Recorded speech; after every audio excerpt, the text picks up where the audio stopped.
रात के बीच सूदखोर कर्ज वसूलने आया और साथ में एक औरत भी लाई। दरवाजे पर उसने उस औरत से बुजुर्ग के पैर छूने को कहा, लेकिन बुजुर्ग कुछ नहीं बोले, बस चुपचाप उन्हें घर के अंदर जाने दिया। अंदर जाते ही कर्जदार ने मांस का पैकेट निकाल दिया। बुजुर्ग दंपति गुस्सा तो थे पर बोल नहीं पाए, क्योंकि वो पक्के धार्मिक थे और उनके घर में मांस खाना सीधा अपमान था। जल्दी पीछा छुड़ाने के लिए उन्होंने अपनी बचत से इस महीने का ब्याज दे दिया, पर उसमें 2000 कम थे। फिर भी वो आदमी कुछ बोलने के बजाय उस औरत को लेकर बुजुर्गों के बेडरूम में चला गया। अंदर से आती गंदी आवाजें सुनकर बूढ़े दंपति तड़प उठे। कुछ देर बाद वो आदमी ऐसे निकला जैसे कुछ हुआ ही न हो। कमरा बुरी तरह गंदा था, पर बुजुर्ग क्या कर सकते थे, बस चुपचाप सहते रहे। बुजुर्ग रिटायर्ड टीचर थे, बहुत अमीर नहीं पर ठीक ठाक जमा पूंजी थी। अपने बेटे को अमेरिका पढ़ाने भेजने के लिए उन्होंने सब कुछ खर्च कर दिया, यहाँ तक कि बैंक से लोन लिया और घर गिरवी रखकर सूदखोर से भी उधार ले लिया, लेकिन खुद गरीबी में जीते रहे। आटे तक के पैसे नहीं बचते थे। उधर बेटा अमेरिका में सेट हो गया, शादी, बच्चे और माँ बाप को पूरी तरह भूल गया। बुजुर्ग सिर्फ वीडियो कॉल पर उसे देखकर मन बहलाते, पर बेटा हर बार चिड़चिड़ा होकर कॉल काट देता। एक दिन बुजुर्ग बैंक से पेंशन लाए भी नहीं थे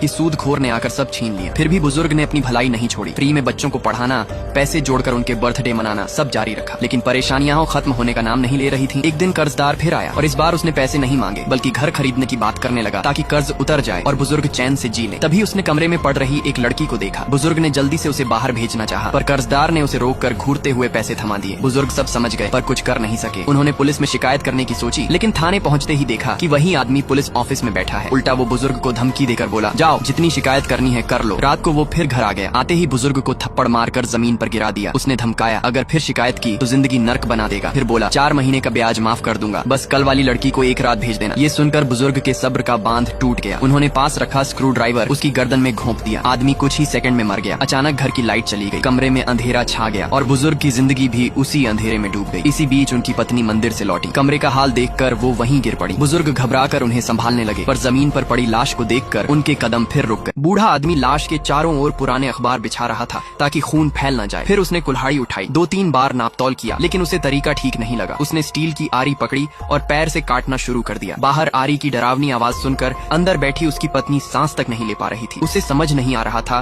कि हमेशा शांत रहने वाला उसका पति अचानक कातिल कैसे बन गया। कुछ देर बाद 2 बड़े बोरे लाश के टुकड़ों से भर गए। बूढ़े ने पसीना पोंछा, रस्सी से बोरे बांधे और बस पकड़कर शहर के बाहर एक नहर में सारे टुकड़े फेंक आया। अगले ही दिन वह पड़ोसी के स्कूटर से पेट्रोल चुराकर बची हुई लाश को जला आया। जो हड्डियां नहीं जली उन्हें उठाया और पास की आटा चक्की पर गया। दुकानदार को 2000 रुपए देकर छुट्टे लाने भेजा और उसके जाते ही सारी हड्डियां मशीन में डाल दी। ताजा पिसे सुअर के सिर वाला आटा देखकर वह संतुष्ट होकर बैठ गया, सोचते हुए कि अब सब ठीक हो जाएगा। लेकिन कहानी अभी खत्म नहीं हुई थी। अगली सुबह पुलिस घर पहुंची, क्योंकि गांव में सभी जानते थे कि उस गुमशुदा आदमी का कर्ज बूढ़े पर था। बूढ़ा तो पूरी तरह शांत रहा, लेकिन पत्नी की घबराहट ने पुलिस का शक बढ़ा दिया। पुलिस जाते ही मृत आदमी की पत्नी और बेटी दरवाजे पर पहुंची। बेटी रोते हुए अपने पिता का कोई भी सुराग मांग रही थी। यह देखकर बूढ़े की पत्नी अंदर ही अंदर टूटने लगी, जबकि बूढ़ा साफ कहता रहा कि उसे कुछ नहीं पता। जैसे ही माँ बेटी चली गई, पत्नी फूट पड़ी। उसकी हालत देखकर बूढ़े ने काफी सोचा और फिर खुद ही पुलिस स्टेशन जाकर सब कबूल करने का फैसला किया। लेकिन वहाँ पुलिस चीफ था ही नहीं। ड्यूटी पर मौजूद सिपाही ने बूढ़े की बातों को किसी कहानी की तरह समझकर उसे भगा दिया। उसे यकीन ही नहीं हुआ कि इतना सम्मानित आदमी ये सब कर सकता है। घर लौटकर बूढ़े ने